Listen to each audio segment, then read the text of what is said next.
G'day everyone and welcome back to Future Farming Families. This week I wanted to share a story that perfectly illustrates why succession planning really is a leadership journey. It's about one farming family, one leadership decision and more than 3.6 million of family wealth preserved. Now before you think this is just another story about tax, it isn't. The money was simply the outcome. The real story is about leadership. When I first met these guys, they weren't fighting, no one had fallen out with each other, but they were stuck and they were getting frustrated. They knew succession needed to happen. They had updated their wills, spoken with advisors, and everyone agreed that something needed to change. The problem was that nobody was actually leading the process. That is where so many farming families find themselves. They are busy running the farm, waiting for the right time, hoping someone else will provide the answers. Meanwhile, another year passes. The turning point for this family came when one simple decision was made. The parents decided they were going to lead the succession process themselves. Not the accountant, not the solicitor, not the bank, but the family were going to do it. That single decision changed everything. They started where I believe every farming family should start. Not with tax, not with legal documents, not with ownership structures. They started with the future. What does success actually look like? What do mum and dad want over the next 5, 10, 15 years? What role do they want to continue playing? How much income do they need? What does retirement really look like? What happens for the children who are not farming? What responsibilities will the farming children take on? Once everyone understood the destination, the pathway became much clearer. From there, they built what we call a succession blueprint. They documented the family's goals, mapped every property, reviewed ownership, worked through the existing structures, calculated cost bases, identified future risks and clarified everyone's expectations. For the first time, the family could actually see the complete picture. One thing that quickly became obvious was the unrealised capital gain sitting within the farming businesses. The land was worth just over 20 mil, but the historical cost base was only around $6 million. That meant there was approximately 14 million of unrealised capital gains sitting quietly on the balance sheet waiting to be taxed.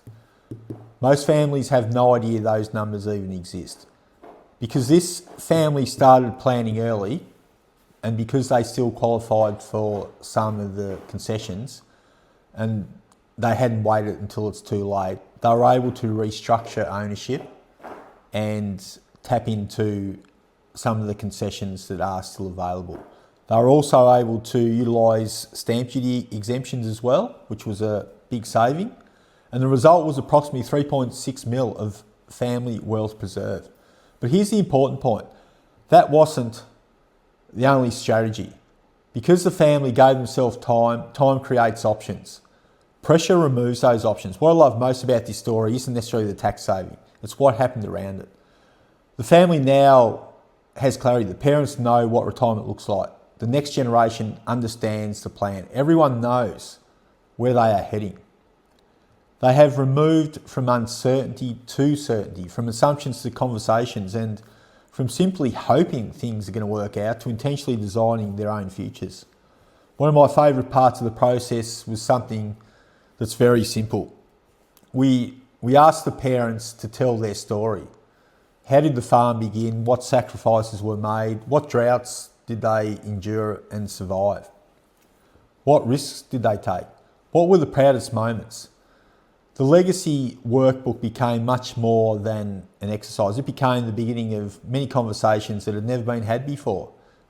Many members of the younger generation hadn't actually heard some of these stories for their entire lives. So those conversations created understanding, and understanding helped builds trust. Trust made the succession conversations much easier. The lessons from this family is very simple. The 3.6 million wasn't preserved because of tax. It was preserved because somebody decided to lead. Succession isn't an accounting exercise. It's not a legal exercise.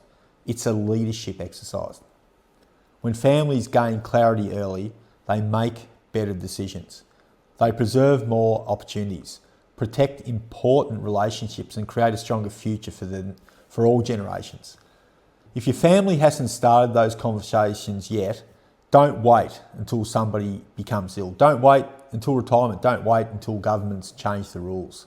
Start now. Start with the end in mind. Build your own succession blueprint. Become succession ready, because the best succession plans aren't created during a crisis. They're created by families who choose to lead before they have to. Thanks for joining me. If you'd like to learn more, download one of our free guides or explore the Foundations program at futurefarmingfamilies.com.au. Thanks for watching, and we'll catch up next time.